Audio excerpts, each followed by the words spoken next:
Guys, मेरा नाम है शुभांगी मोसे। आपका मेरे यूट्यूब चैनल नॉय नॉलेज अड्डा में बहुत बहुत स्वागत है। तो आज हम पढ़ने जा रहे हैं डीएनए मॉडल।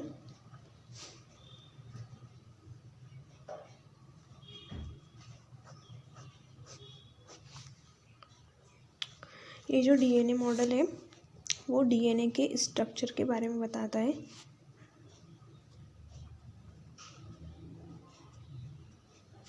ये जो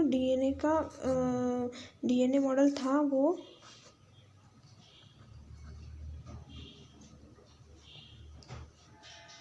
वॉटसन एंड क्रिक ने दिया था। मतलब जो डीएनए मॉडल है वॉटसन और क्रिक द्वारा प्रपोज किया गया था, तो इसे वॉटसन क्रिक मॉडल भी कहते हैं। ये जो डीएनए मॉडल है वो वॉटसन और क्रिक के थ्रू 1953 में प्रपोज किया था। और ये जो डीएनए मॉडल है इसके लिए वॉटसन और क्रिक को 1962 में नोबेल प्राइज़ मिला था। तो अब ये तो होगी डीएनए मॉडल के बारे में कुछ जनरल इन्फॉर्मेशन कि जो डीएनए मॉडल है वो डीएनए के स्ट्रक्चर को बताता है और ये वॉटसन और क्रिक के द्वारा दिया गया था, इसलिए इसे वॉटसन क्रिक मॉडल भी कहते हैं। और ये वॉटसन और क्रिक के द्वारा 1953 में दिया गया था और इसी मॉडल के लिए उन्हें नोबेल प्राइज़ मिला था 1962 में।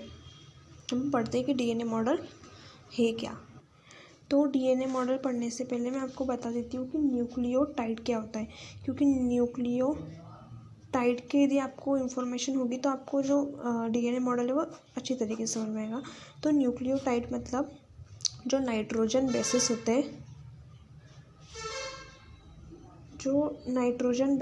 जैसे एडेनिन हो गया, ग्वानिन, थाइमिन एंड साइटोसिन, ये जो चारों नाइट्रोजन बेसिस होते हैं वो फॉस्फेट ग्रुप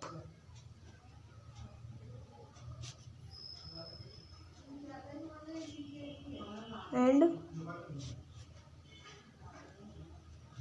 पेंटोस शुगर, ये तीनों मिलके न्यूक्लियोटाइड बनाते हैं। अब देखिए हमारा डीएनए मॉडल क्या कहता है।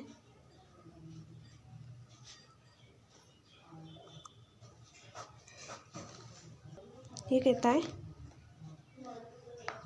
डीएनए हैज़ 2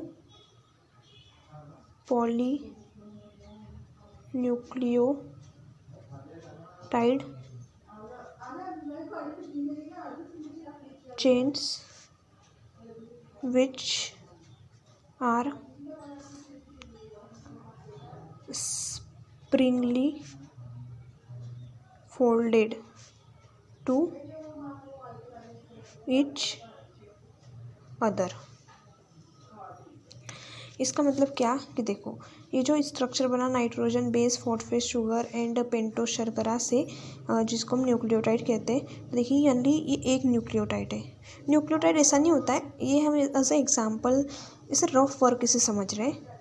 ये एक न्यूक्लियोटाइड है, ये दूसरा न्यूक्लियोटाइड, तीसरा न्यूक्लियोटाइड, चौथा न्यूक्लियोटाइड, पांचवा न्यूक्लियोटाइड। तो इससे बहुत सारे न्यूक्लियोटाइड जुड़ जाते हैं। तो ऐसे बहुत सारे न्यूक्लियोटाइड जब जुड़ते हैं तो हम उन्हें क्या कहते हैं, पॉलीन्यूक्लियोटाइड। इन्हें पॉलीन्यूक्लियोटाइड कहते हैं। और ये जो एक न्यूक्लियोटाइड है वो दूसरे न्यूक्लियोटाइड से एक बॉन्ड के थ्रू जुड़ा रहता है, जिसे हम कहते हैं फॉस्फोडाइएस्टर बॉन्ड। ये जो दो न्यूक्लियोटाइड है वे एक दूसरे से फॉस्फोडाइएस्टर बॉन्ड के थ्रू जुड़े होते हैं। तो ये जो डीएनए हैज़ 2 पॉलीन्यूक्लियोटाइड चेन, मतलब ये एक न्यूक्लियोटाइड चेन हो गई और दूसरी पॉलीन्यूक्लियोटाइड चेन। मतलब जो डीएनए है उसके पास में 2 पॉलीन्यूक्लियोटाइड की चेन होती है जो कि एक दूसरे से स्प्रिंगली फोल्डेड होती है। मतलब देखिए मान लीजिए ये है एक पॉलीन्यूक्लियोटाइड की चेन और ये है दूसरी पॉलीन्यूक्लियोटाइड की चेन। ये जो दोनों चेन है वो एक दूसरे से स्प्रिंगली फोल्डेड होती है। तो ये फर्स्ट पॉइंट था। और ये जो दोनों चेन्स होती है वो एक दूसरे के एंटी पैरेलल होती है। इससे मतलब देखिए, यदि इसके एक एंड पर 5 डैश होगा तो इसके दूसरे एंड पर 3 डैश होगा। यदि इसके इस वाले एंड पर 3 डैश होगा तो इसके इस वाले एंड पर 5 डैश हो गया। मतलब क्या है इसका कि जो ये है एक दूसरे के एंटी पैरेलल होती है। Both chains are anti parallel, मतलब एक दूसरे के एंटी पैरेलल होती है। अब देखिए, जैसे कि जो न्यूक्लियोटाइड है उसके अंदर फॉस्फेट ग्रुप होता है, पेंटोस शुगर होती है एंड जो नाइट्रोजन बेस होते हैं। तो इन्हीं नाइट्रोजन बेस के थ्रू जो एक पॉलीन्यूक्लियोटाइड की चेन है वो दूसरे पॉलीन्यूक्लियोटाइड की चेन से जुड़ती है। कि देखिए, ये जो ए है मतलब ये एक पॉलीन्यूक्लियोटाइड का ये एडेनिन है, तो इस एडेनिन से दूसरी पॉलीन्यूक्लियोटाइड चेन का थायमिन जुड़ा होगा। और ये जो एडेनिन है वो थायमिन से जिस बॉन्ड के थ्रू जुड़ता है उसको कहते हैं हाइड्रोजन बॉन्ड। तो यहाँ एक लाइन और ऐड हो जाएगी कि the nucleotide chains are bind together with the help of hydrogen bond. और इसके अंदर जो एडेनिन है वो थायमिन से डबल बॉन्ड के थ्रू जुड़ता है और जो साइटोसिन है वो ग्वानिन से ट्रिपल बॉन्ड के थ्रू जुड़ता है। मान लीजिए यहाँ पर यदि साइटोसिन आ रहा है तो वो ट्रिपल बॉन्ड से ग्वानिन के साथ बाइंड होगा।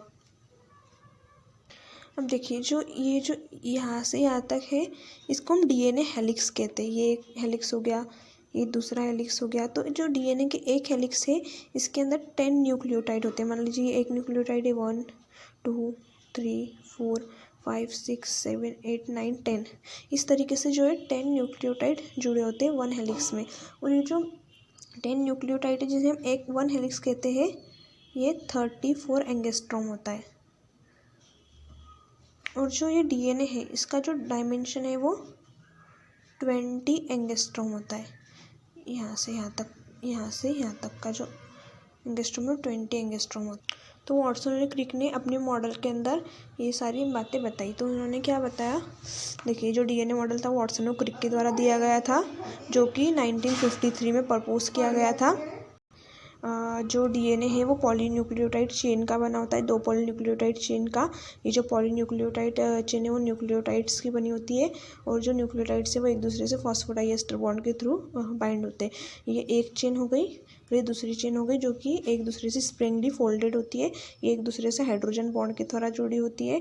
जो ए है वो डबल बॉन्ड से थायमिन से जुड़ता है, जो साइटोसिन है वो ट्रिपल बॉन्ड के द्वारा ग्वानिन से जुड़ता है। जो डीएनए का एक 1 हेलिक्स होता है उसके अंदर 10 न्यूक्लियोटाइड होते हैं जो कि 34 एंगस्ट्रॉम होता है और जो डीएनए उसका डायमेंशन जो है 20 एंगस्ट्रॉम होता है। तो डीएनए मॉडल के अंदर हम ये सारी बातें देखते हैं। Thanks for watching my video. Please like, share and subscribe.